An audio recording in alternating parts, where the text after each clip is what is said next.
ओम शांति। आज 8 अप्रैल 2022 की मीठी मुरली मंथन है। बाबा ने कहा, मीठे बच्चे, अपनी अवस्था अच्छी बनानी है तो सवेरे सवेरे उठ एकांत में बैठ विचार करो कि हम आत्मा है, हमें अब वापस जाना है, यह नाटक पूरा हो रहा है। क्या कह रहे भगवान? अपनी अवस्था अच्छी बनानी है, मतलब हम चाहते हैं कि हमारा तन मन धन सब सुरक्षित रहे, स्वस्थ रहे, सफल संपन्न रहे। तो उसके लिए सवेरे सवेरे उठकर एकांत में बैठ विचार करो कि मैं एक आत्मा हूँ, शरीर नहीं। अब हमें वापस घर जाना है, मेरे पिता आ गए हैं, हम आए हैं यहाँ पे नाटक करने। अब हमारे स्टेज का कार्यक्रम अब फुल ऑन खत्म हो गया, अब हमें वापस घर जाना है। प्रश्न, पूरा पूरा बलि चढ़ने का अर्थ क्या है? तो पूरा पूरा बलि चढ़ना, बुद्धि का योग एक तरफ रखना। बच्चे, आदि कोई देहधारी याद न आए, देह का भान टूट जाए, ऐसा जो पूरा बलि चढ़ते हैं उन्हें 21 जन्मों का वर्षा बाबा से मिलता है। जो एक दो के नाम रूप में लट्टू होते हैं वह बाबा का और अपना नाम बदनाम करते हैं। तो पूरा पूरा बलि चढ़ने का अर्थ, भक्ति में हमने जानवरों की बलि चढ़ाई, आज भी हो रहा है और ही बढ़ता जा रहा है, लेकिन यहाँ पर भगवान ने इसका अर्थ बताया। बलि चढ़ना अर्थात बलिहार जाना, तन मन धन संबंध संपर्क सब कुछ, सारे विकार चढ़ा देने। कोई देहधारी याद न आए। हाँ, किसी देहधारी के मोह में, अच्छाई या बुराई में लट्टू नहीं हो जाना। नहीं तो ऐसे बच्चे बाबा का नाम बदनाम करते हैं। दूसरा प्रश्न है, पिता सभी बच्चों पर कौन सी कृपा करते हैं? तो कौड़ी से हीरे जैसा बनाने की कृपा भगवान करते हैं। जो बच्चे कदम कदम पर राय लेते हैं, कुछ छिपाते नहीं, उन पर स्वतः कृपा हो जाती है। तो कौड़ी से हीरे जैसा बनना, सभी चाहते हैं ना कि भगवान की कृपा हम पर बराबर बनी रहे।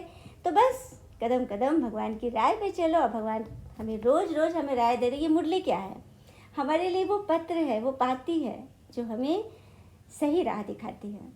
तो भगवान से कुछ भी नहीं छिपाना। देखो, वैसे भी उन्हें सब कुछ मालूम है, लेकिन वो कहते हैं कुछ गलती हो भी गई, कुछ बिगाड़ लिया तो मुझे बताओ, ताकि तुम्हें रियलाइजेशन हो कि तुमने कुछ गलत किया है, तो अपने आप कृपा हो जाएगी। गीत है, किसने यह सब खेल रचाया। ओम शांति। जिन्होंने गीत बनाया है वह इनका अर्थ नहीं जानते। तुम बच्चों को बाबा ने समझाया है कि देखो तुमको कितना अच्छा वर्षा दिया था जब तुमको रचा। भगवान ने जब हमें रचा, सबसे पहले हम कहाँ पहुँचे थे? सत्युग में।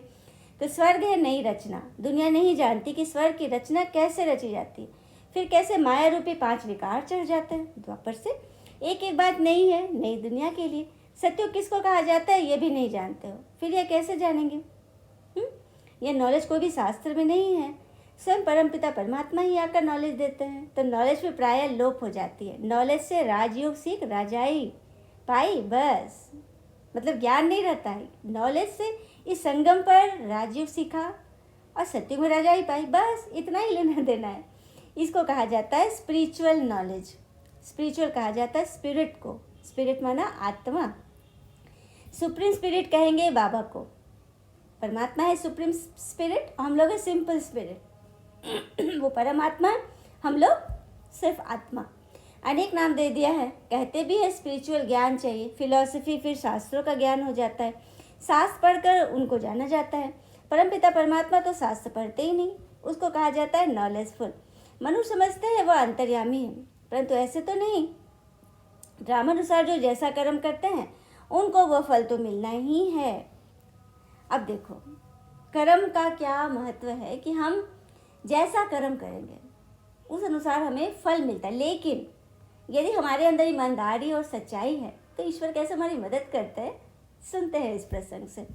एक बार एक मक्खन का दुकानदार, मतलब व्यापारी, छोटा मोटा, बहुत अच्छे ताज़े मक्खन बनाता था और बेचता था, लेकिन बहुत ईमानदार था, लेकिन कंजूस भी बहुत था, बहुत कंजूस था। एक दिन उसके दीदी और जीजा जी वृंदावन से होकर आए और उसके लिए लड्डू गोपाल, कान्हा जी की छोटी सी मूर्ति ला के दिए और बोले ना कि इनको मक्खन बहुत पसंद है। दीदी ने बोला, भैया सो तुम इसको रोज़, तुम्हारी दुकान पे मक्खन बनता है, इनको रोज़ मक्खन खिलाना, उसका भोग लगाना। तो बोला ठीक है, मान गया। और उस दिन दोपहर हो गई तो बोला आज से नहीं, सुबह से लगाऊंगा। और सुबह किसी काम में रहा, भूल गया। ऐसे करते याद भी आ रहा था ना, तो बोलता कि अब मक्खन कैसे खिलाऊं। हाँ, मतलब कंजूस था ना, तो करते करते ना 1 महीना बीत गया। अब एक दिन देखा उसने कि उसके मक्खन जो वो रखता था बेचने के लिए, आधा मक्खन गायब है। अब इसका दिमाग फिरा कि मेरा मक्खन कौन चोरी कर रहा है, दुकान तो रात में बंद है। हाँ, कुछ समझ में नहीं आया। 2-3 दिन ऐसे ही देखा, रोज़ उसका मक्खन ख़त्म हो रहा है। तो 3-4 दिन के बाद उसकी बहन रिया जी भी आए, उनको भी बात बोला। तो बोला चलो हम लोग रात में देखेंगे कौन मेरी दुकान में आता है। तो ये लोग दोनों रात में जगे रहे दुकान में। तो देख रहे हैं ना, एक छोटा सा बालक, नन्हा बालक आके और मक्खन खा रहा है। हाँ, तो ये लोग बोले कि सो कौन हो तुम, ये मक्खन क्यों खा रहे हो? तो बोला, तो बड़े प्यार से बोलते हैं कि सो तुम मुझे देते नहीं थे तो मैं आकर खा रहा हूँ। और उसके बाद वो बच्चा गायब हो गया। तब उसकी ये तो नहीं समझा, जिया जी समझे कि ये लड्डू गोपाल स्वयं आके खा रहे थे। तब इसका दिमाग ठनका कि अरे मैं तो इनको भोग खिलाना ही भूल गया। और उस दिन रात में उसको स्वप्न भी आया कि तुम इतने सच्चे ईमानदार थे और तुम्हारा मक्खन इतना शुद्ध रहता था कि मैं स्वयं आकर खाया। तो देखा, कर्म तो उसका उतना अच्छा नहीं था, कंजूस था, लेकिन उसके दिल की सच्चाई सफाई से भगवान ने उसकी बात सुनी।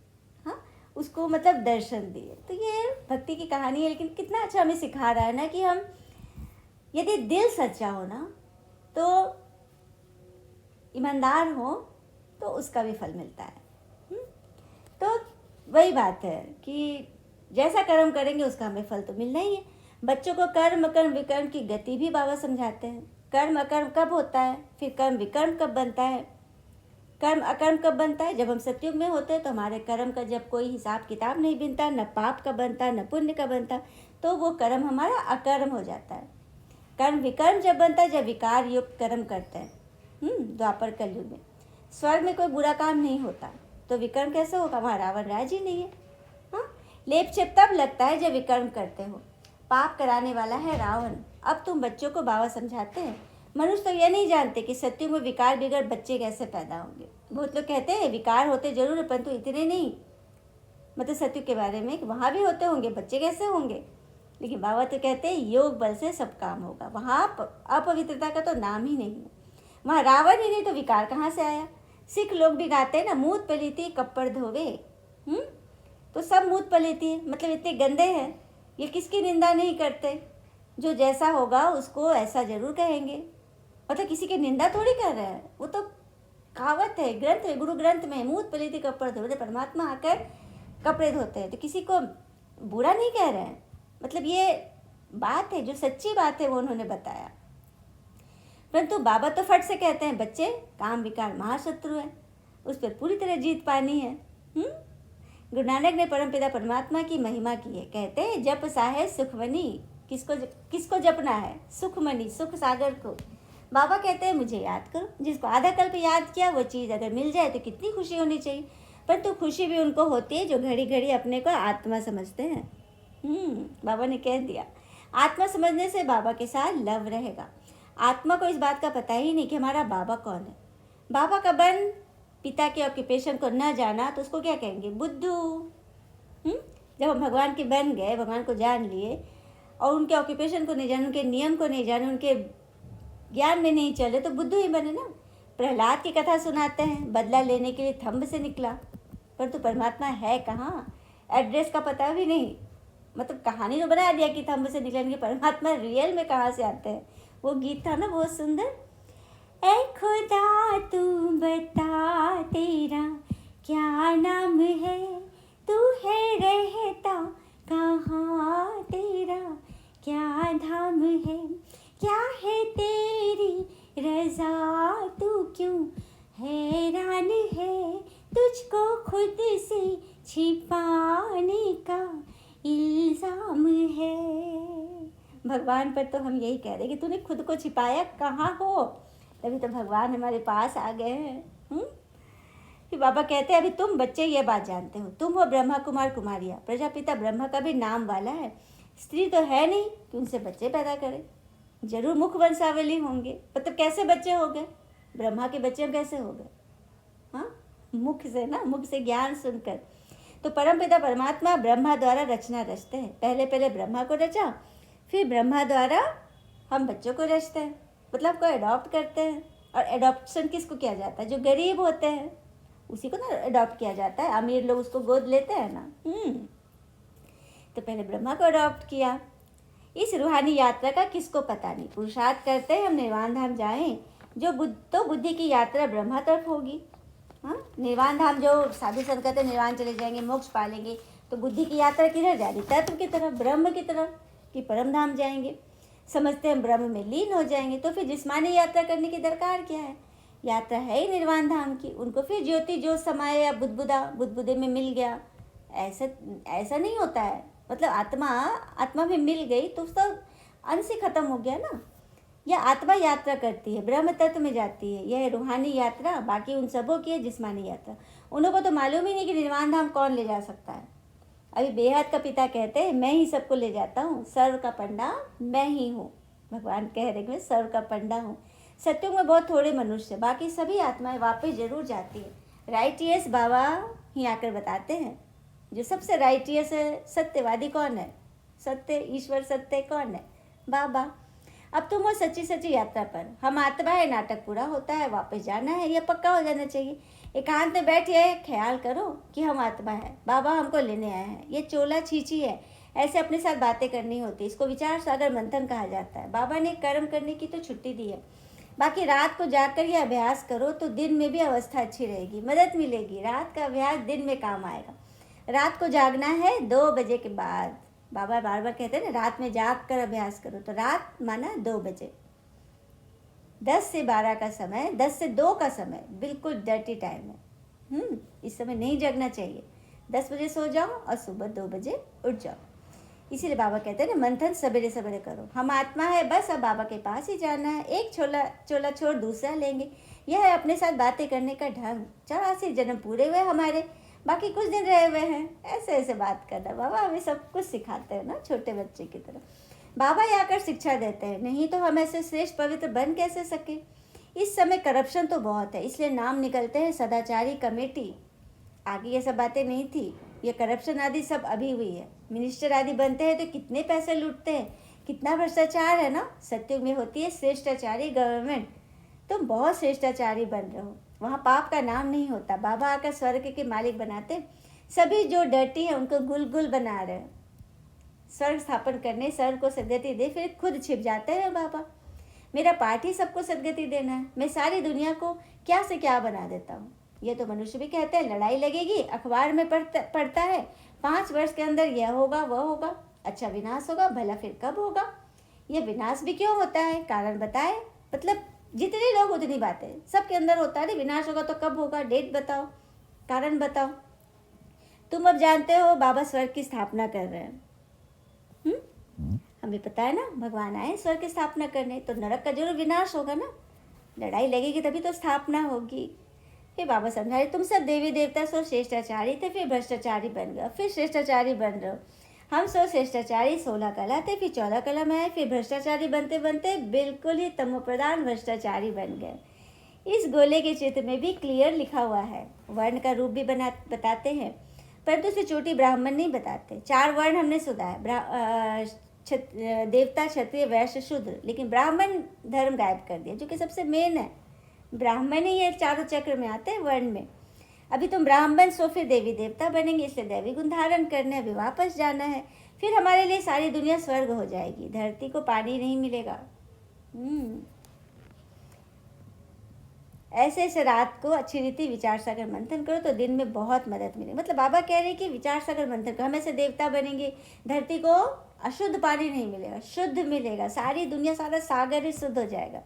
अभी हम जाते हैं स्वीट फादर के पास, जिसके लिए हमें दर धक्के खाए ना हमने, रास्ता कहाँ से भी नहीं मिला। अभी तुम पुरुषार्थ कर रहे हो वर्षा पाने का, पर तो माया भी बड़ी प्रबल है, बहुत धोखा देती है। झट कान से नाक से पकड़ लेती है। कान से पकड़ना था कुछ व्यर्थ सुन लेना, नाक से पकड़ना था सांस ही बंद हो जाना।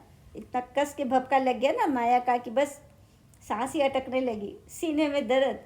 भ्रष्टाचारी बन पड़ते हैं, काम का नशा आ जाता है, किसके नाम रूप के पीछे लट्टू हो जाते हैं, जैसे आशिक मासूक। तो बहुत धोखा खाते हैं। किसी देहधारी के पीछे लट्टू नहीं होना है, और बाबा ने विशेष यह बात बताई है। लोभी भी एकदम नाम बदनाम कर देते हैं, यह सब कुछ होता ही रहता है। बाबा समझाते हैं बच्चे योग में रहना है। अच्छे जो योगी होते वह 4-5 दिन भोजन न भी खाए तो भी उनको परवाह नहीं रहती है। हमने सुना ना, साधु संत कितने कितने दिन तक तपस्या करते रहते थे बगैर खाए। तो किसकी शक्ति से वे लोग ऐसे टिके रहते थे? योग की शक्ति से ना। और बहुत खुशी में भी रहते हैं। अवस्था ऐसी रहनी चाहिए। देखना है ना कि मेरे में किसी चीज़ का लोभ तो नहीं है।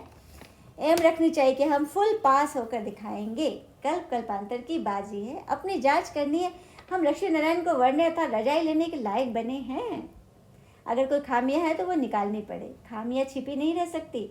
अब तुम्हारा कनेक्शन है शिव बाबा से। किसको दृष्टि देंगे उठाने के लिए? बाबा बहुत मदद करते हैं। ब्रह्मा कुमारी कहते हैं यह हमने किया, हमने ऐसी मुरली चलाई। यह अहंकार अवस्था को गिरा देता है। मुरली कौन चला रहा है? स्वयं भगवान।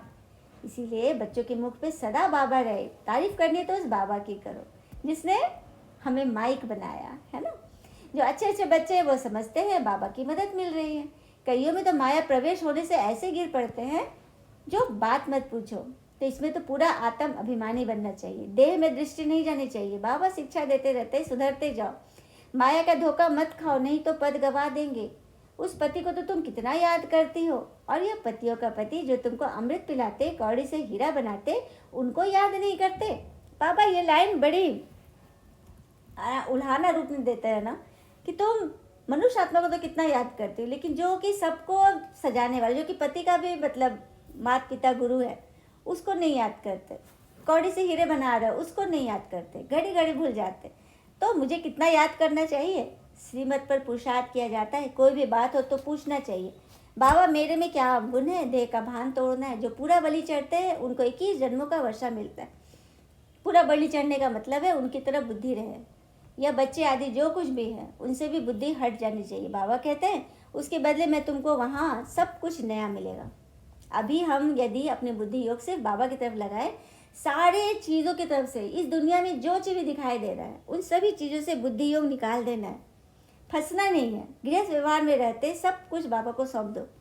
कदम कदम राय लेते रहो। बाबा जो राय देंगे उस पर चलो। कोई उल्टा काम नहीं करने देंगे, विकारी तो होने ही नहीं देंगे। क्या बात है। अविनाशी सर्जन से कुछ भी छिपाना नहीं है, कदम कदम पूछना है। अब कोई डॉक्टर के पास गया, उसको अपनी बीमारी छिपा लेंगे तो वो हमारे इलाज कैसे करेगा? बहुत बच्चे पूछते भी है, लिखते भी है, बाबा ये विकार सताते हैं।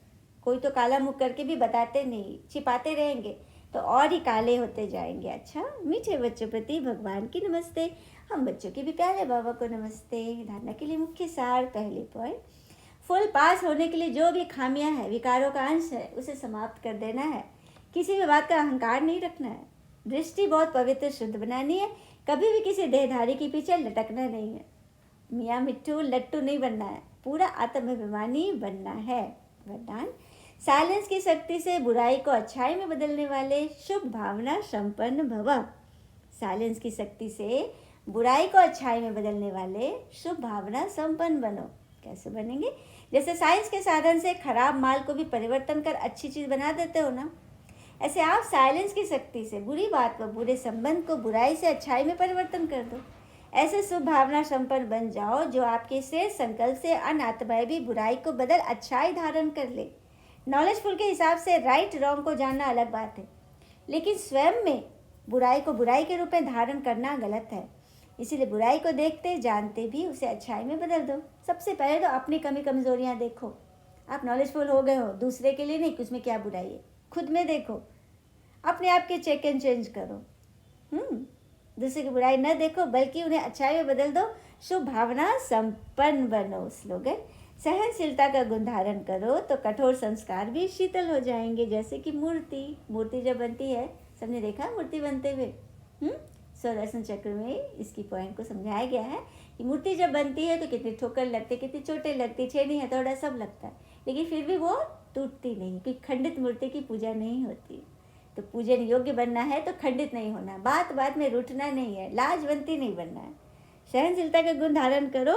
बाबा तो कहते हैं जो सहन करता है वही शाह बनता है। अच्छा, ओम शांति। सभी शाह बच्चों को बहुत बहुत शुक्रिया। All is well always. Om Shanti.